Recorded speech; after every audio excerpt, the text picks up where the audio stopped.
एक और बहुत महान व्यक्ति हुए इस देश में जिनको बहुत पीड़ा होती थी इन कत्लखानों के चलने से। उनका नाम था स्वामी दयानंद सरस्वती, जिन्होंने आर्य समाज की स्थापना की।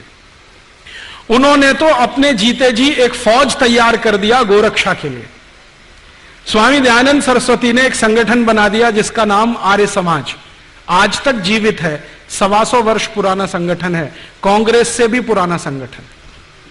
कांग्रेस जो राजनीतिक दल है ना, उससे पहले का ये आर्य समाज है। इसका एक ही काम था, गोरक्षा करना। और इस आर्य समाजी संगठन ने पूरे देश के नौजवानों को ऐसा चार्ज कर दिया था कि भारत के 7,32,000 गांवों में हर जगह गोरक्षा समिति बन गई थी। 1870 से यह शुरू हुआ और 1894 में आकर यह आंदोलन अपने सबसे उच्चतम शिखर पर था। और 94 में जब यह आंदोलन उच्चतम शिखर पर था तो भारत के हिंदू, मुसलमान, सिख, ईसाई, जैन, पारसी, बौद्ध सब मिलकर गोरक्षा में लगे हुए थे। और अंग्रेजों के सामने एक प्रश्न खड़ा कर दिया था कि एक भी गाय कटेगी तो अंग्रेजों की खैर नहीं। तो अंग्रेज घबरा गए थे। इसी घबराहट में रानी ने चिट्ठी लिखी थी 1894 में।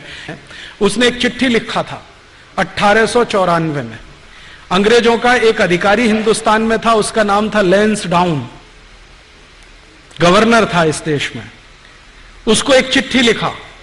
विक्टोरिया ने चिट्ठी लिखा कि देखो, हम भारत में जितने कत्लखाने चलाते हैं उनमें सबसे ज्यादा गाय कटती है। यह भारत के हिंदुओं को पसंद नहीं है क्योंकि ये उनकी अधिष्ठात्री है, माने हम उसको पूजनीय मानते हैं, मातृ समान मानते हैं। हिंदुओं को पसंद नहीं है और वास्तव में मुसलमान भी नहीं पसंद करते गाय को मारना और उसको खाना।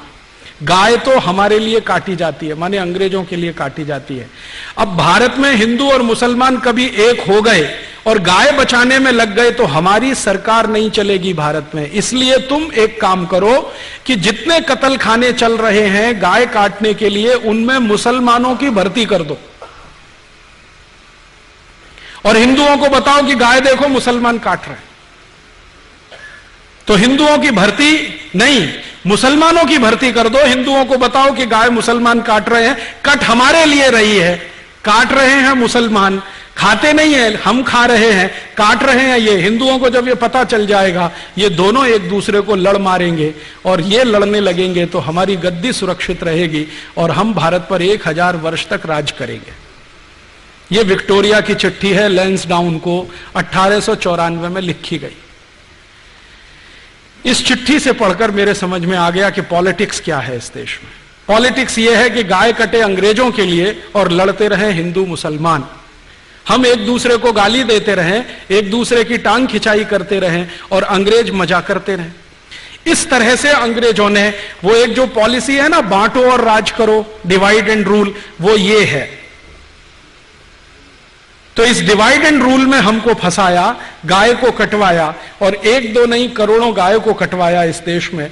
एक कत्लखाना जो कलकत्ता से शुरू हुआ, धीरे धीरे भारत के हर कैंट एरिया में फैल गया। 350 कैंट एरिया अंग्रेजों ने स्थापित किए, 350 कत्लखाने बना दिए।